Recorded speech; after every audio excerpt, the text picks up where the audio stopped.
নমস্কার, আজকে আবারও এসে গেছি প্রতিদিনের মতো অঙ্কের আসরে অর্জুন স্যার। তো আজকে আমরা একটু সমান্তরাল সরলরেখা এবং তার ধর্ম সম্পর্কে আলোচনা করব। দেখতে পাচ্ছেন বোর্ড সমান্তরাল সরলরেখা, বোর্ডে একটি সমান্তরাল সরলরেখা এঁকেছি। এ বি এবং সিডি দুটো পরস্পর সমান্তরাল সরলরেখা। ই এ এই দুটো রেখা সমান্তরাল সরলরেখাকে ছেদ করেছে। তাহলে সমান্তরাল সরলরেখা সংজ্ঞা হিসাবে কি বলবো?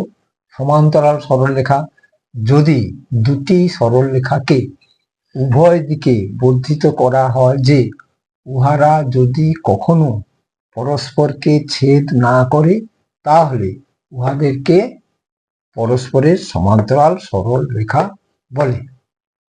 আবার বলছি, যদি দুটি সরলরেখাকে উভয় দিকে বর্ধিত করা হয় যে উহারা যদি কখনো পরস্পরকে ছেদ না করে, তাহলে উহাদেরকে পরস্পরের সমান্তরাল সরল রেখা বলে। এই যে দুটো সমান্তরাল সরলরেখা দেখছেন, একটা ছেদক আছে ইয়ে, এই ছেদকের ফলে বেশ কয়েকটি কোণ উৎপন্ন হয়েছে। দেখুন, এই কোণগুলো উৎপন্ন হয়েছে, এই কোণগুলো উৎপন্ন হয়েছে। এই কোণগুলো নাম আছে, একটা হলো বিপ্রতীপ কোণ। কোনটা? এই কোণের বিপরীত কোণকে বিপ্রতীপ কোণ, যে কোনো কোণের বিপরীত কোণকে বিপ্রতীপ কোণ বলা হয়। তো এই বিপ্রতীপ কোণ সি জি F R D G H একটা বিপ্রতীপ কোণ। আবার পরবর্তীকালে দেখতে পাচ্ছি আমরা একান্তর কোণ।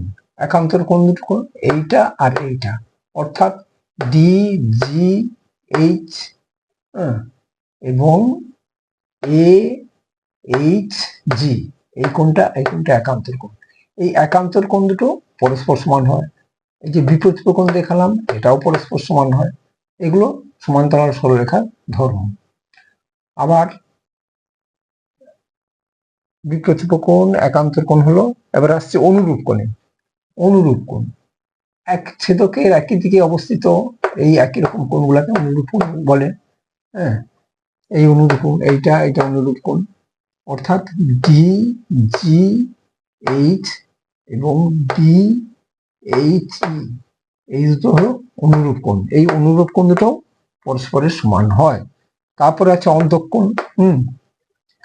এই কোণটা এরা অন্তঃকোণ। এইটা ডি জি এইচ এবং বি এইচ জি, এই দুটো কোণ অন্তঃকোণ। এই অন্তঃকোণ দুটো কিন্তু সমান হয় না, কিন্তু এদের যোগফল 180 ডিগ্রি হয়। এই হলো সমান্তরাল সরলরেখার ধর্ম।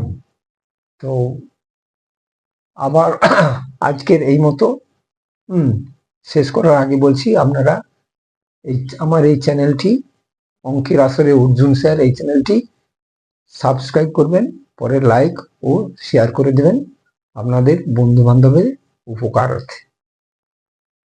তো থ্যাংকস এই পর্যন্ত।